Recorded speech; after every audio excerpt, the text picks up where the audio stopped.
Welcome to Advice Amplified. Today's guest is Mat Grice. Advisors who are heavily regulated using advice tech who are not heavily regulated, and then you've got platforms who are also heavily regulated. Matt is head of product at Parmenion and is in charge of using data and technology to make advisors' lives easier. Why can just giving do that, but an investment platform can't? No reason. In this episode, we're going to talk about some of the challenges that the industry is facing right now, how really providers need to work together in order to solve those, and then all the awesome stuff we'll be able to do once we nail that. If that was in any other industry, would you accept it? I don't think you would. Really hope you enjoyed the episode. And if you did, please give it a share to someone you think you might also enjoy it.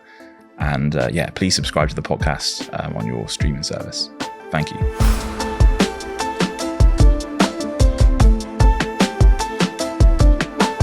Matt, welcome to Advice Amplified. Thank you. It's excited to be here. I often try out new fintechs and they might have a really slick UX, and it gets to the point where, okay, I'm going to put some money on the platform, and they say, transfer your life savings to this random bank account with Clearbank PLC, LLP, registered in whatever. You're doing some interesting stuff in that kind of area. Yeah, we're kind of looking at how do you make that kind of service experience a lot better. The technology is out there. It's just that as an industry, we've not really used it. What we need to do is we need to be conscious that it's an advisor-client relationship. So every time the advisor does something, the client needs to know about it, or every time the client does something, the advisor needs to know about it. So how do you bring that together? And we look at it as a kind of triangular relationship, and where you've got your kind of advisor, your client, and then you've got Parmenion, and we're just facilitating that. Our theory is that when a client does a top-up, then the advisor would be notified. But equally, if an advisor set up a direct debit, it would ping off to the client to say, yep, I'm happy with that. They go into their bank, they approve it on their own bank, and then it's all seamless and digital. But I think that's one of the things that we just lacked, is that technology's been out there. It's been used constantly. So I was talking to you about a payments provider, they use, whenever you use Just Giving, that uses that technology. And it's, so why can Just Giving do that, but an investment platform can't? No reason. No reason. It's just inertia, do you reckon? Or inertia, lack of investment, lack of ambition. I was thinking about that earlier today. Was, if I think about the industry when I first joined it, 8 years later, still having the same conversations, the same frustrations from advisors, and things haven't moved on. If that was in any other industry, would you accept it? I don't think you would. It's quite interesting to watch as an outsider, but also quite, why is that happening? Why are we not doing more? And that's kind of what we're trying to do, is challenge that to, okay, we could do better.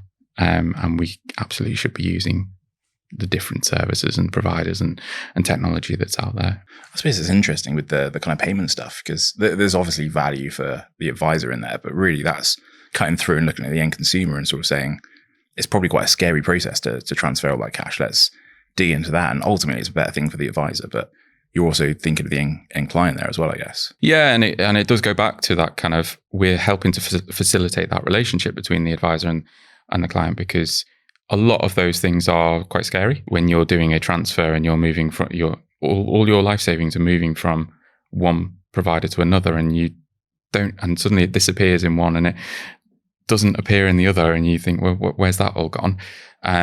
It's the same with when you're transferring money.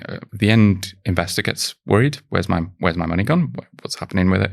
And then they speak to the advisor, and the advisor gets worried, and that creates more work and all that kind of stuff. So it's all about how do you help to facilitate that relationship by making it easier for them, so they know what's going on.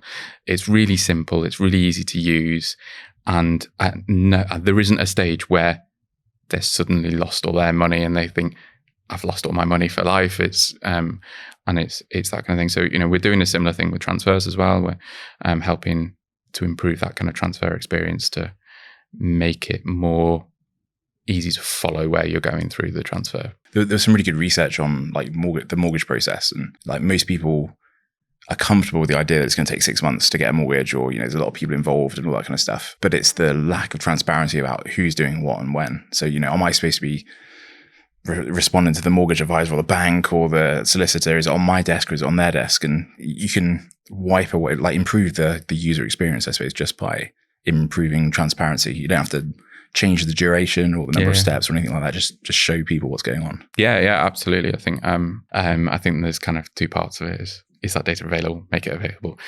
Is that data understandable? Make it understandable and explain what's going on. I really like the Domino's pizza kind of thing.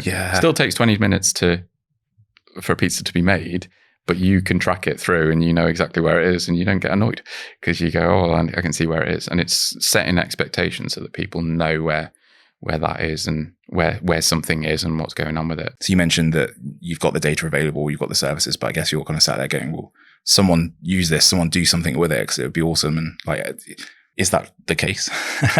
No, it's not the case. I think challenges with why has the world not moved on in their years? Actually, a lot of the providers don't want it to move on or don't want to work together. I think when you're trying to have these conversations with the providers going, we've got this data, do you want to use it? We get some providers who say, yeah, that's great. Let's work together and we can figure out how we best use that to help the advice process, but also the end client to get access to the data that they need. The industry needs to move on and work together on these types of things, because it's not one provider is not going to benefit. Both providers will benefit the better that they work together. And how do you find that process of working with advisors? Are they open to getting involved and giving you the information and supporting, or is it frustrating for you? Because it's almost like you're trying to help them. Are they helping you help them? Sometimes. So you work with some that are really great at kind of challenging you and saying, this is the problem we've got. Is there anything you can do to help?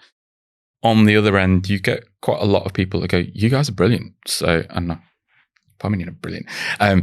You guys are brilliant, but you can cut that, by the way, Arthur. I quite like it. You guys are brilliant, but could you do this a bit better? We quite often don't get that. We get, you guys are brilliant. I'm really happy with how it works, because they're comparing with other platforms. And I think if they were to take themselves out of the industry and put themselves as the end consumer in another industry, they say that we were as brilliant as we are, as they say we are, because the experience is different. I'm interested because you said kind of 8 years in this world, and it's been like really interesting to observe. And I wonder, like, reflecting on that, is there something you're surprised at or really frustrated at that you think, surely that should have been fixed by now, or like, why is that still bobbing around as a problem?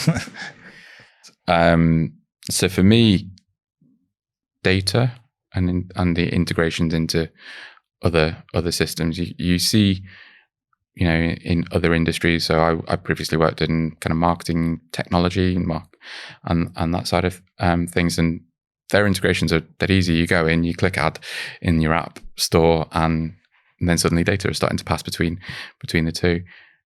Why we find that so difficult, I don't know. And it's almost, there's people popping up trying to solve that as just a single kind of company trying to help with that. And then the question is that the right way to do it or not? I don't know, but it seems strange that it has been solved elsewhere, but we haven't looked at that and gone, well, how have they done it in a better way?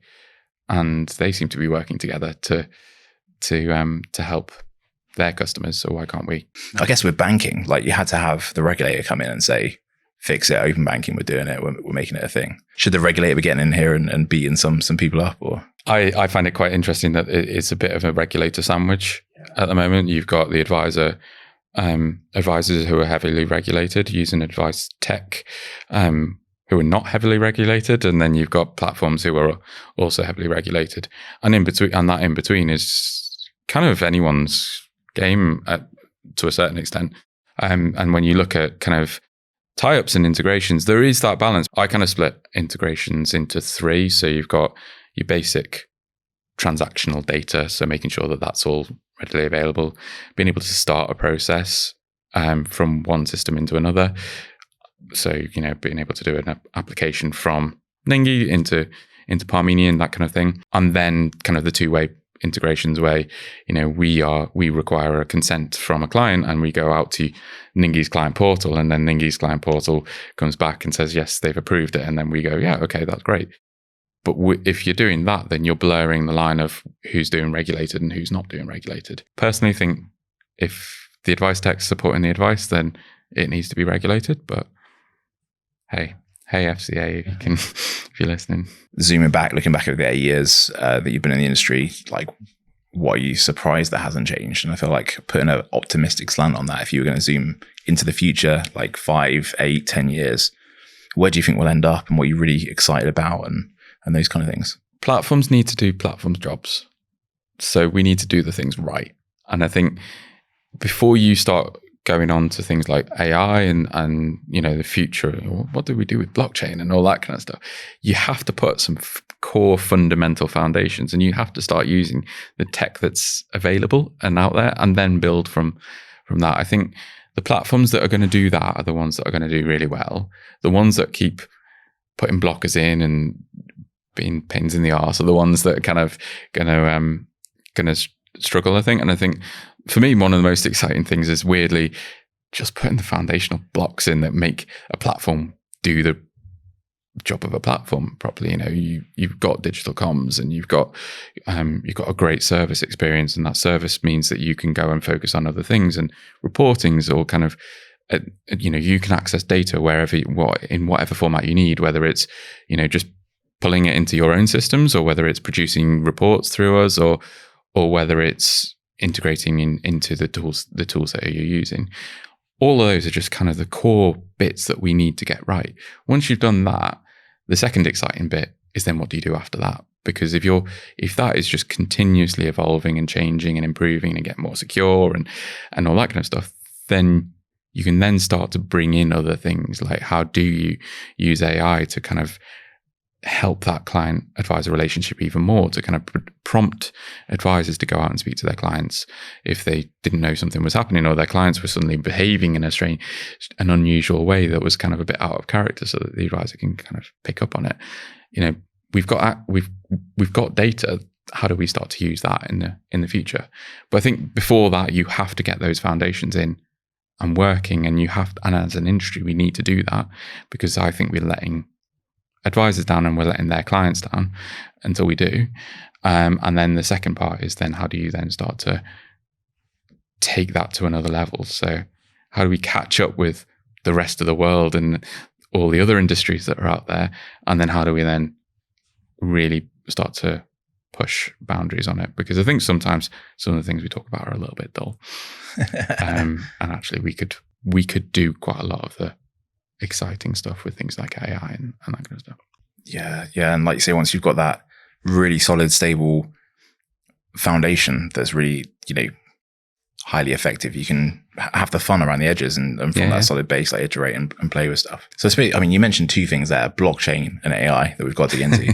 And I think back to like 5 years ago, and everyone was saying, right, everything will be on the blockchain. When you buy a house, the deeds are going to be on the blockchain. This is going to be on the blockchain. And I always thought like platform felt like the most sensible, like jumping off point there. And I suppose AI, there's so much we could do, I suppose, around comms and personalization of like all the stuff we were talking about earlier with, letting people know where their money is and what's going on, and personalizing the communications and all these kind of things. I guess there's opportunities in there. I wonder, thoughts? In terms of AI, I think there's opportunities to play around with it and try it. We're at this stage of learning at the moment.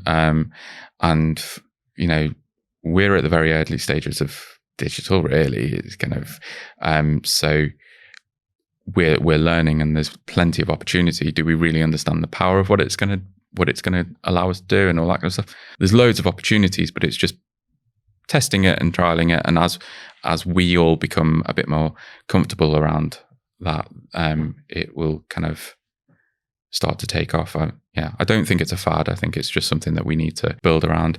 I was also thinking the other day about, someone referred to one of the advisor tech companies as being mobile. What's the term? Mobile native. Yeah, mobile first, or So kind of being this is a mobile native company. They've built their entire company around mobile. Are we in the future going to have AI native companies where that is just built around, the company's built around that, whereas Parmenion's been around a little bit. We kind of have to embrace that into the rest of our ecosystem and architecture and all that kind of stuff. That's going to be quite interesting when you start to, and I think we're starting to see some of that come through, but it'll be interesting to see what happens with that. Yeah, I mean, it's a super interesting concept, isn't it? Because I think so many like tech plays in the space are all about how complicated can you make an online web form? How many layers deep can it be? And I mean, fundamentally, it's complicated data. So the way to represent that is in quite a complicated structure. But being AI native or AI first, I suppose you can just dissolve a lot of that interface and make it, a chat or call or whatever it might be. Yeah, and then starting to bring in things like, so we've been exploring open savings and investments and pensions, I think, OSIP, and that is similar to open banking. It's going through legislation, and there's going to be a policy at some point, and that's a couple of years away. But if you pull those two together, and you can connect to all of your different pensions and savings providers that you're using, and use AI to kind of go through and say, oh, we found this and done that, then suddenly you bring the two together and you really start to take off. Years away, but there are lots of different things that are moving in the right direction, and that just immediately saves loads of time and allows the advice community to focus on the advice. What one thing would you say to an advice firm, or if you were starting an advice firm or joining an advice firm, what would your like golden nugget be, given the vantage point you've got from like the platform side of things and seeing into a lot of different businesses? Start with the customer experience first. So what do you want your client experience to be? Don't talk about tech. Pick that up afterwards. You take control of that client experience, and then you can start to fit the rest of it around that. So, once you've done that, you've got kind of an experience that you want, and then you then start to work. You will have to make sacrifices, and it won't all be perfectly smooth. But you can then start to tie the tech together, and what are you willing to sacrifice and what are you not willing to sacrifice, and all that kind of thing. You build that around, then you then start to build the tech around it. There's plenty of options. A developer once said to me, you can do anything you like as long as you got the time and the money. That's super interesting. Thanks, Matt. I've really enjoyed the chat. That's been awesome. It's all right.